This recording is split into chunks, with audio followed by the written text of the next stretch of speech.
씨 뿌리는 비유를 두 번째로 생각해 보겠습니다. 이 비유는 여러분 잘 아시는 비유의 말씀인데 이 비유를 알지 못하면 다른 비유도 알 수가 없다라고 예수님 말씀하신 아주 중요한 비유이죠. 매우 중차대한 의미가 있어서 또 근본적인 가르침이어서 예수님께서 여러 곳에서 거듭해서 말씀하신 것으로 보여집니다. 전전주에는 우리가 세 가지 비유의 중요한 주제 중에 농부에 대해서 생각을 해봤고요. 이번 주에는 여러분들 되게 익숙한 주제이지만 두 번째 요소 흙에 대해서 우리가 살펴보기 원합니다. 예수님은 계속 순회 사역을 하셨죠. 그러시면서 여러 곳을 다니셨는데 아마 농부들이 일하는 모습을 자주 목격하신 것 같습니다. 그 당시 팔레스타인 지역에 농부들은 주로 밀과 보리를 심었다고 하는데 씨를 뿌릴 때 어떻게 했냐면 씨앗을 한 주먹 한 움큼 잡아서 팔을 높이 흔들어서 크게 흔들어서 허공에 뿌려서 고루고루 퍼져서 흩어지도록 이렇게 뿌렸다고 합니다. 이제 비유의 씨앗 중에 어떤 씨앗은 길가, 밭두렁, 논두렁에 떨어지죠. 그러면 그 새들이 날라와서 쪼아 먹습니다. 또 씨앗의 일부는 흙 두께가 얇은 또 흙이 거의 없는 돌짝밭에 떨어집니다. 싹이 나지만 뿌리가 깊이 내려가지 못해서 곧 시들어 죽습니다. 어떤 씨앗은 가시덤불 사이로 떨어지죠. 그런데 가시덤불의 생명력이 더 왕성해서 밀이나 보리가 그 밑에 자라나지 못하지요. 다만 옥토에 떨어진 씨앗이 뿌리를 잘 내리고 잘 자라서 많은 수확을 거두게 한다라고 말씀하셨어요. 비유의 옥토란 결국 사람들의 마음밭을 의미하지요. 그러니까 예수님께서는 나는 마음이 겸손하고 온유하니 너희는 나를 배우라고 하신 그 말씀처럼 좋은 밭이란 온유한 마음의 밭, 겸손한 마음, 또는 열린 마음, 또 부드럽고 사모하는 마음 이렇게 우리가 표현할 수가 있겠죠. 근데 여러분 성경은 그 사람들의 마음을 굉장히 중요하게 다루지요. 왜 그렇게 중요하게 다루실까요? 모든 말과 행동이 마음에서 나오기 때문에 그렇잖아요. 그렇죠? 잠언 23장 7절 말씀을 보면 표준 세번역이 이렇게 번역했네요. 무릇 그 마음의 생각이 어떠하면 그의 사람됨도 그러하니 하나님이 보시기에 사람 됨됨이를 평가하는 하나님의 그 기준은 마음이다. 마음에서 우러나는 생각이다. 이렇게 말씀하세요. 그죠? 사람의 인격이 어떠하다는 것은 그 마음의 생각이 어떠하냐에 딸려서 결정된다. 그런 말씀이 있지요. 그 마음을 굉장히 성경은 중요하게 봅니다. 그리고 하나님께서는 우리를 당신의 형상대로 지으셨기 때문에 그 형상의 많은 부분이 마음에 속해 있기 때문에 마음을 굉장히 중요하게 보신다. 이렇게 우리는 믿습니다. 근데 이제 사도 바울은 디모데전서 1장 5절에 청결한 마음, 또 선한 양심, 거짓 없는 믿음, 우러나오는 사랑의 마음을 가져야 된다. 이렇게 말씀하세요. 마음이 청결하고 양심이 선하고 거짓 없는 믿음을 가지면 하나님과 이웃사랑이라는 최고의 계명을 말씀대로 살 수가 있다. 이런 말씀이지요. 근데 만약 우리가 마음이 청결하지 못하고 양심이 선하지 못하고 믿는다 하면서 행함이 없는 믿음, 거짓된 믿음을 가지고 신앙생활을 계속하면 어떻게 될까요? 여러분 사도 바울이 고린도전서 15장에 이런 의미심장한 말씀을 기록했어요. 일단 13장 9절에 우리는 하나님의 동역자들이요 여러분은 하나님의 밭이며 하나님의 건물입니다. 이렇게 우리 정체성을 하나님의 동역자라고 말씀해 주시고 또 우리는 하나님의 밭이고 하나님의 건물이다. 이렇게 비유적으로 말씀하시고 이어서 14절, 15절 이런 말씀이 있어요. 만일 누가 그 기초 위에 또는 밭 위에 또는 그 건물에 세워놓은 일이 그대로 있으면 상을 받고 만일 누가 그 위에 세워놓은 일이 불타 없어지면 해를 입을 것입니다. 그 자신은 구원을 받을 것이나 마치 불길을 간신히 피해 얻은 것과 같을 것입니다. 무슨 뜻일까요?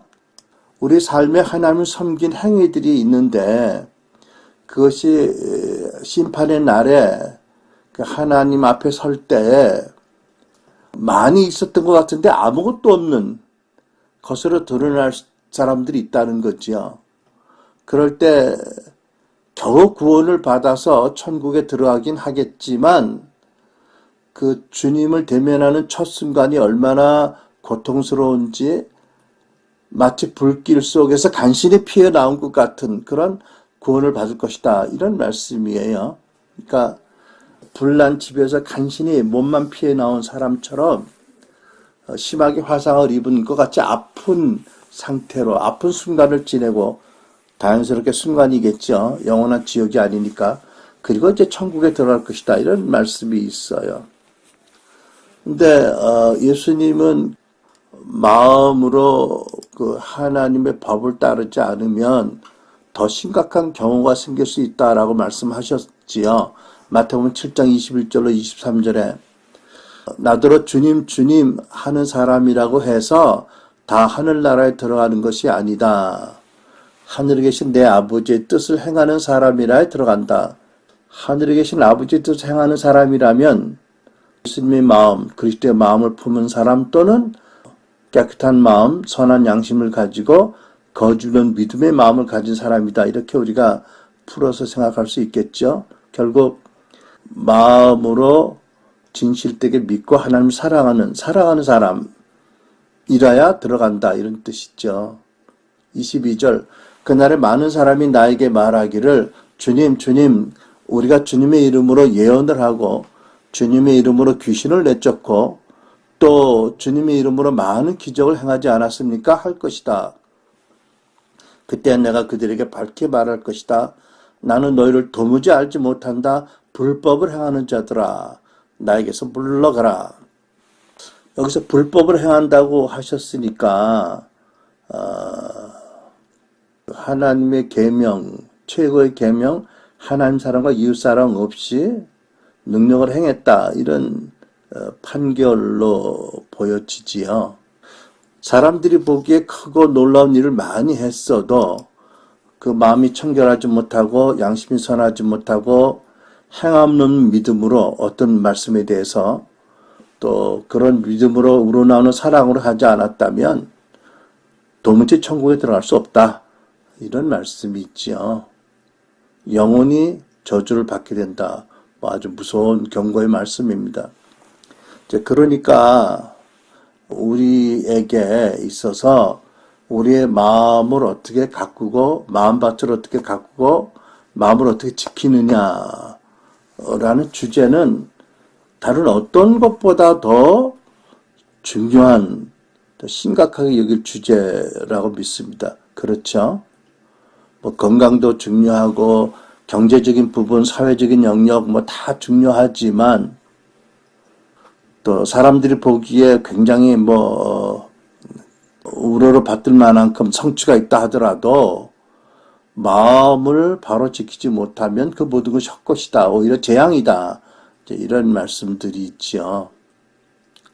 그러니까 정말 한 번밖에 살지 못하는 이 인생을 살고 예수님 안에서 저 천국으로 가야 할 텐데 무엇보다도 우리 마음을 어떻게 지키느냐, 어떻게 가꾸느냐, 어떻게 우리 마음을 정결하게 하고 선한 양심을 갖고 거짓 없는 믿음으로 사느냐는 너무나 중차대한 주제이다 라는 것을 늘 명심하고 살아야 될 줄 압니다. 근데 반면에 예수님께서 요한복음 15장 8절로 너희가 열매를 많이 맺으면 내 아버지께서 영광을 받으실 것이요 너희는 내 제자가 되리라고 하셨어요. 마음이 옥토라면 열매를 많이 맺지 않겠습니까? 그게 옥토라서, 마음이 옥토라서 열매를 많이 맺으면 아버지께서 영광을 받으실 것이고 너희는 내 제자라는 것이 확증될 것이다. 이런 말씀인 줄 압니다. 여러분, 하나님께서 우리를 통해서 많은 영광을 받으신다. 또 우리가 진정한 예수님의 제자로 인정을 받는다. 그야말로 뭐라 그럴까요? 대대에 전해질 영원히 남을 가문의 영광 아니겠어요, 그죠? 야, 우리 채연의 어머니가 우리 박정원 엄마가 이러고 대대 영속될 가문의 영광이 있지요. 말할 수 없는 영광이 있죠. 축복 아니겠어요, 그죠? 그래서 무엇보다도 우리에게 중요한 것은 그 마음이다. 그죠? 생명의 근원이 여기 있다고 하셨잖아요. 그래서 우리는 자기 자신의 마음을 돌보고 지키고 깨끗게 하고 또 성숙하게 하는 것 너무 중요한 줄 알고 이어서 아울러 부름받은 사역자로서 우리는 당연히 성도들의 마음밭에 대해서 깊은 관심을 가지고 마땅히 할 일을 해야 될 것이다 라고 믿는 것입니다. 왜냐하면 아무리 여러분이 수고를 많이 하고 좋은 씨를 뿌리더라도 마음밭이 옥토가 아니면 모든 게 헛거가 될 수 있잖아요. 그죠? 우리는 그렇게 헛수고하고 싶지 않은 거예요. 또 우리와 함께 신앙생활하는 성도들이 많은 영광을 하나님께 돌리고 정말 예수님의 진정한 제자로 정말 가문에 속한 영광을 인정을 받게 하는 게 우리의 사명이고 우리의 보람이니까 그렇죠. 그 계시록의 라오디게아 교회를 보면 자기들 나름대로는 부유하고 부족이 없고 다 충만하고 넘친다라고 했지만 주님 보시기에는 한없이 비참하고 비루하고 추악한 모습이다. 근데 그 교회가 승천하신 예수님의 서신을 직접 받기도 했고 예수님이 그 교회를 신방하신 거 보면 예수님에 속한 진정한 교회인데 문제가 뭐지요? 마음의 문을 열지 않았다. 그 마음의 문을 열지 않았다는 말씀은 에베소 3장의 말씀에 의하면 예수를 구세주로 영접한 교회이긴 하지만 믿음으로 예수가 왕이라는 믿음으로 그리스도께서 마음에 계시게 하지 않았다. 이렇게 우리가 풀어서 생각을 할 수 있는 그런 상황이 있지요. 전에도 나눈 그 간증이지만 누구를 판단하기 위한 것이 아니고 우리가 참 어려운 주제라서 이런 신뢰를 들어서 설명하는데 강해 설교자로 유명했고 복음주의 리더로 유명했던 칸 목사님이 인터뷰할 때 이런 말을 했잖아요. 그 기자가 이렇게 질문합니다. 한국 교회를 걱정하는 목소리가 적지 않습니다. 그러니까 그 목사님께서 하신 말씀이 이거는 한도 끝도 없는 얘기입니다. 가장 큰 이유 중에 하나는 복음 안에서 온전한 사람을 만들면 온전한 행동도 할 것으로 착각한 것입니다. 좋은 생각을 했으면 좋은 행동까지 나와야 좋은 사람인데 좋은 생각을 하면서 나쁜 행동으로 하는 사람이 너무 많습니다. 지금까지 한국 복음주의 운동의 한계가 아닌가 싶기도 합니다. 은퇴 1년을 앞두고 이런 사실을 깨달았다는 게 마음이 아픕니다. 이 목사님은 당신께서 성도들을 복음 안에서 온전한 사람으로 만들었다라고 믿었어요. 근데 문제는 온전한 사람으로 만들었다고 믿은 그분들이 좋은 생각도 하고 좋은 말도 하는데 좋은 행동을 하지 않는다는 거예요.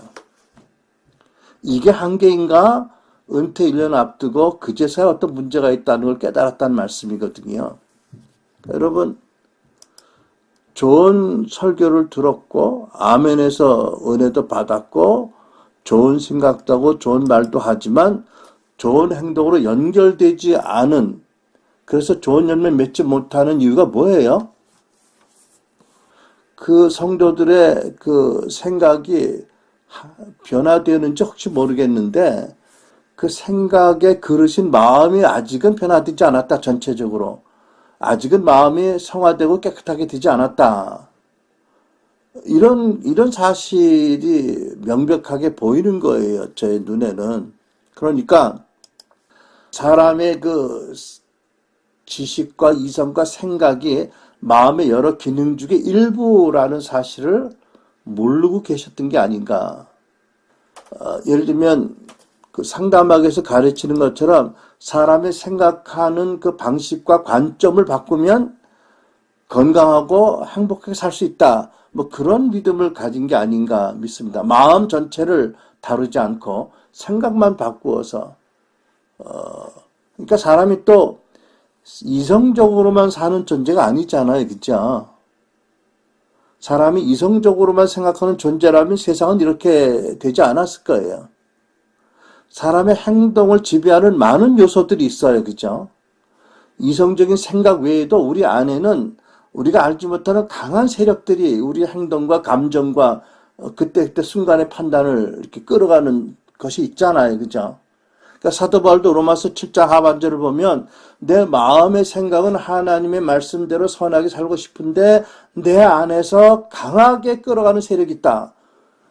사도 바울 안에서도 본인의 생각과 달리 자기를 강하게 컨트롤하는 움직이 나가는 세력이 있다.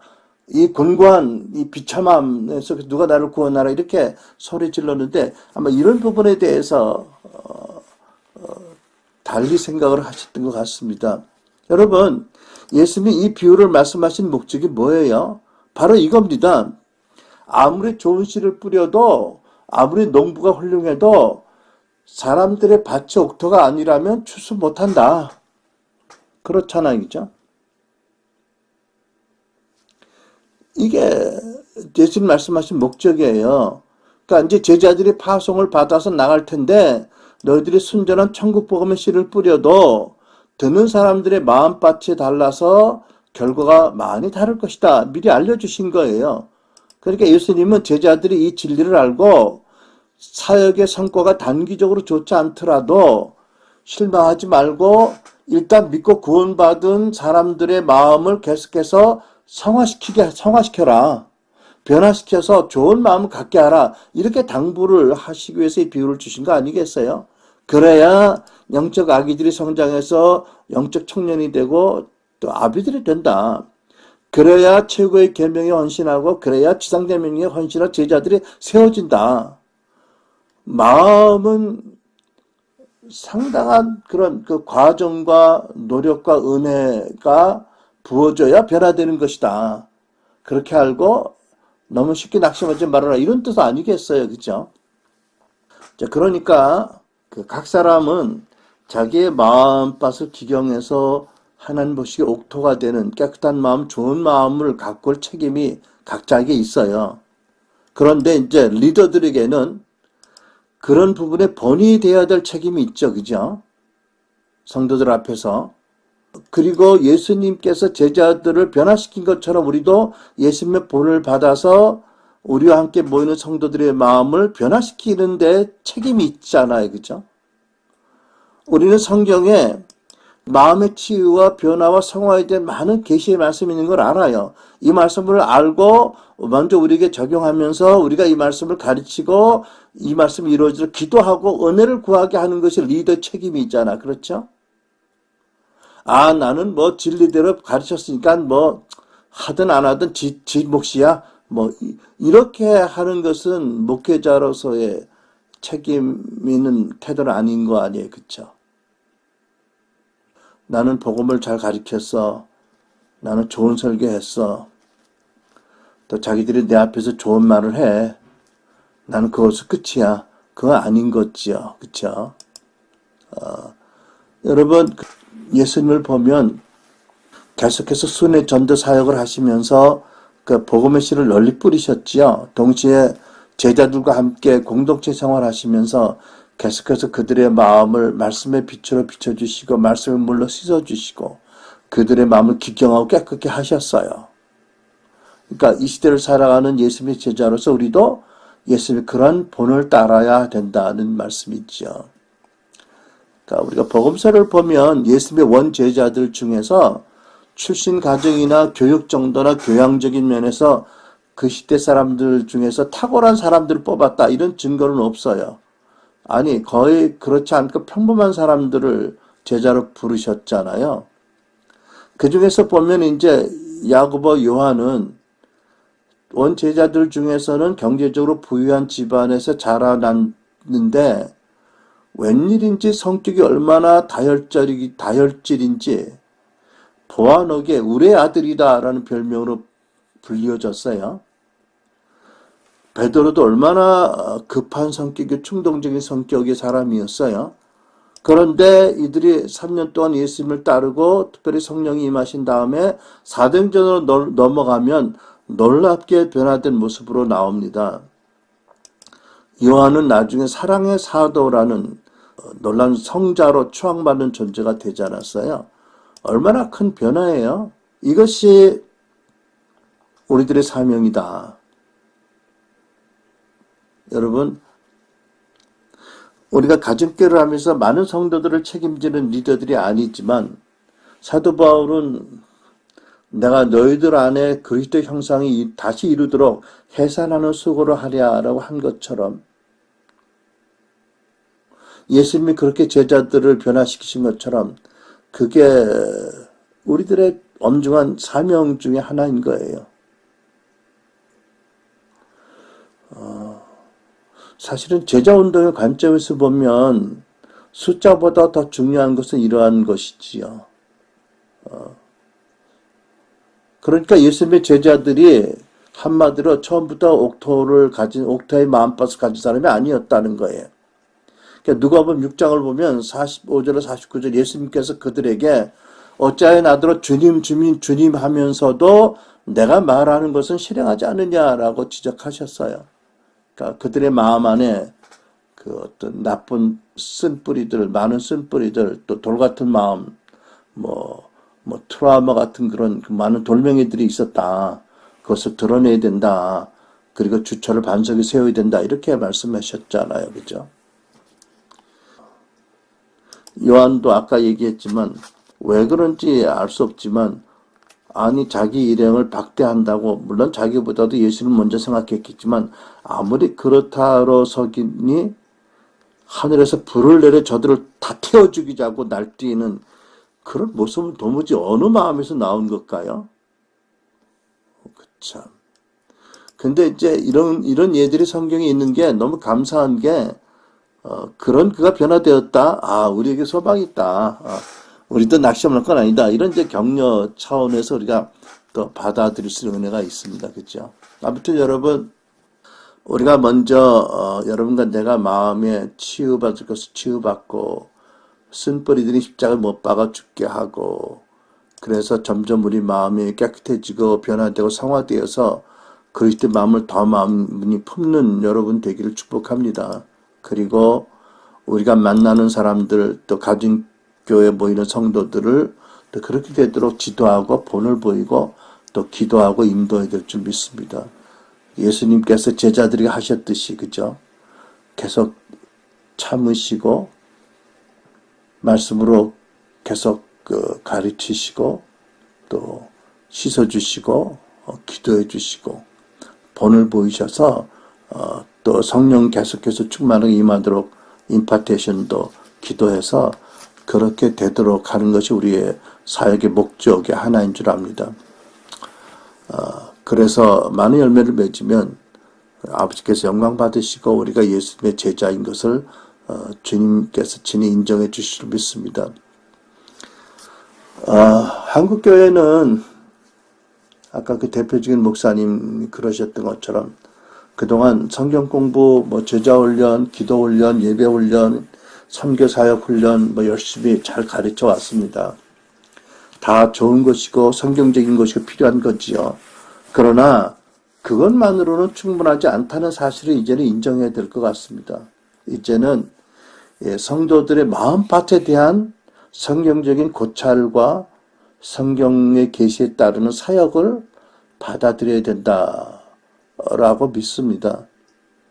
그래야 이 시대에 특별히 하나님의 뜻이 이루어질 것이라고 믿습니다. 왜냐하면 성경을 보면 말세가 되면 사람들의 그 마음, 심령 상태가 더 악화된다고 분명히 경고하고 계시거든요. 디모데후서 3장 1절 5절 말세에 고통하는 때가 이르러 사람들이 자기를 사랑하며 돈을 사랑하며 자랑하며 교만하며 비방하며 부모를 거역하며 감사하지 아니하며 거룩하지 아니하며 무정하며 원통함을 풀지 아니하며 모함하며 절제하지 못하며 싸나우며 선한 것을 좋아하지 아니하며 배신하며 조급하며 자만하며 쾌락 사랑하기를 하나님이 사랑하는 것보다 더하며. 엄청난 마지막 때의 그 내적인 문제를 예언적으로 지적하고 계세요. 그 이전 어느 세대보다도 마지막 시대 성도들의 마음밭이 더 나빠질 것이다.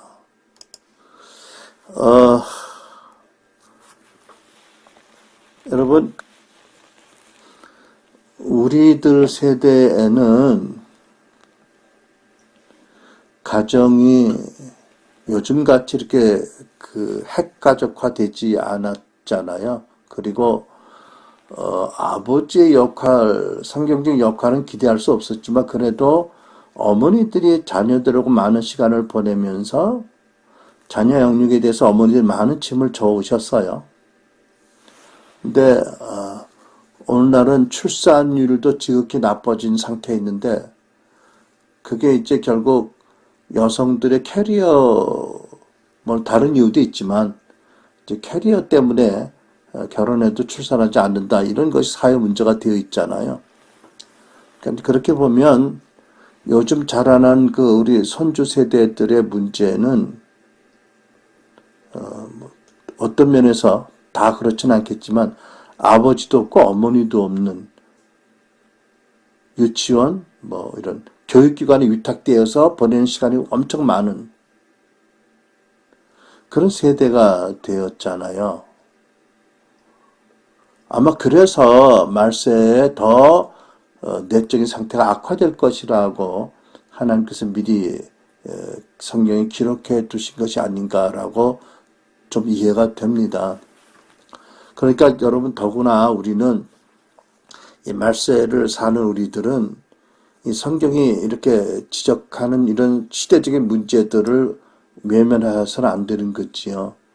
그 이전 어느 세대보다도 마음에 대한 하나님의 말씀에 대해서 깊은 주의를 갖고 은혜를 구하고 그 말씀에 따르는 사역들을 받아들여야 될 것이다. 우리는 그렇게 믿습니다. 또 우리가 이제 그 교회에서 이렇게 가리키는 건 아니지만 많은 성도들이 그렇게 착각한다고 믿는 것은 뭐냐면 우리가 하나님의 크신 은혜로 예수님을 믿고 복음을 믿고 주님 영접해서 거듭나면 새 피조물 되고 하나님의 용서와 또 의롭다함을 받고 성령과 영생을 받고 경건에 속한 모든 것을 받게 되는데 그렇다 하더라도 거듭난 순간에 우리가 새 피조물 되었다고 완전한 존재가 되는 것이 아니라 그 순간부터 들이켜 떨려버려 구원을 이루는 새로운 출발선에 섰다. 라는 사실을 정확하게 이해하는 기초가 있어야 되겠다고 믿습니다.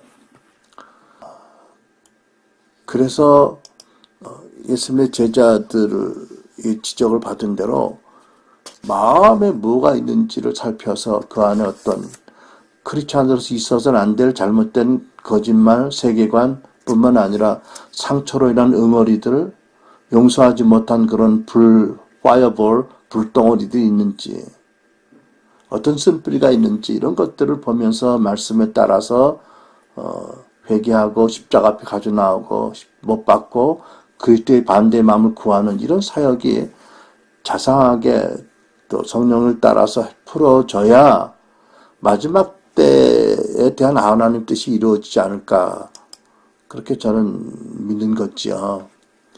여러분 마지막 때에 대한 경고의 말씀도 있지만 성경을 보면 하나님께서 마지막 때 교회에 대한 큰 기대를 가지고 계십니다. 마지막 때 교회가 흠도 점도 없는 그리스도의 신부가 되어질 것을 강력하게 하나님께서 열망하시지요. 동시에 용맹한 그런 그 그리스도의 군사가 되고 부모 세대, 자녀 세대가 화해하고 부흥의 세대로 대부흥의 세대로 이루어질 것을 하나님 또한 동시에 열망하고 계신 것을 봅니다.